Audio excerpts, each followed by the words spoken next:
السلام علیکم ورحمۃ اللہ وبرکاتہ۔ آج کا عنوان ہے رشتوں کے امتحانات۔ کبھی آپ نے سوچا ہے کہ رشتوں کے امتحانات کیسے ہوتے ہیں؟ کچھ رشتے خون کے ہوتے ہیں اور کچھ رشتے محبت کے، لیکن سب سے زیادہ زخم بھی انہی رشتوں سے ملتے ہیں جن سے ہم سب سے زیادہ محبت کرتے ہیں۔ کبھی والدین کی ناراضگی، کبھی اولاد کی بے رخی، کبھی میاں بیوی کے اختلافات، کبھی بہن بھائیوں کی دوریاں اور کبھی رشتہ داروں کی بے قدری۔ ایسا کیوں ہوتا ہے؟ کیا واقعی رشتے بدل جاتے ہیں یا پھر اللہ تعالیٰ انہی رشتوں کے ذریعہ ہمارے صبر، ہمارے اخلاق اور ہمارے ایمان کا امتحان لیتا ہے؟ ناظرین اکرام، زندگی میں مال کا نقصان تو پورا ہو سکتا ہے، کاروبار دوبارہ کھڑا ہو سکتا ہے، لیکن اگر رشتے ٹوٹ جائیں تو ان کی تلافی بہت مشکل ہوتی ہے۔ اللہ تعالیٰ کبھی ہمیں نعمت دے کر آزماتا ہے اور کبھی رشتوں کے ذریعہ۔ جب کوئی آپ کی قدر نہ کرے، جب آپ کی نیکی کا جواب برائی سے ملنے لگے، جب آپ کو ہر جگہ غلط سمجھا جائے، تب فیصلہ آپ کے ہاتھوں میں ہوتا ہے۔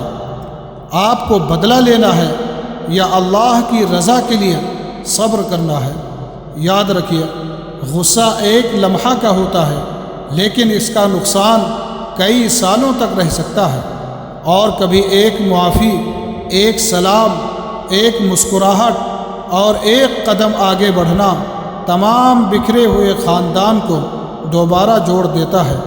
رسول اللہ صلی اللہ علیہ وسلم نے ہمیں یہی سکھایا ہے کہ اصل طاقتور انسان وہ نہیں جو غصے میں دوسروں کو ہرا دے، بلکہ طاقتور انسان وہ ہے جو غصے کے وقت اپنے نفس پر قابو پا لے۔ آج اگر آپ کا کسی اپنے سے اختلاف ہے تو خود سے ایک سوال کیجیے، اگر کل وہ شخص اس دنیا میں نہ رہے تو کیا میرے دل میں یہ حسرت نہیں رہے گی کہ کاش میں ایک بار اسے معاف کر دیا ہوتا؟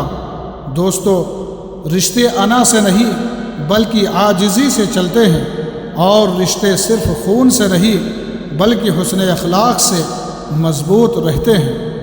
آئیے آج ہی سے ہم سب عہد کریں کہ ہم رشتوں کو جیتنے کی کوشش کریں گے، ہارنے کے نہیں۔ معاف کریں گے اور رشتوں کو جوڑیں گے اور اپنے گھروں کو محبت کا مسکن بنائیں گے۔ اللہ تعالی ہمیں صبر، حکمت، معافی اور حسن اخلاق کی دولت عطا فرمائے، اور ہمارے تمام رشتوں میں محبت اور برکت پیدا فرمائے۔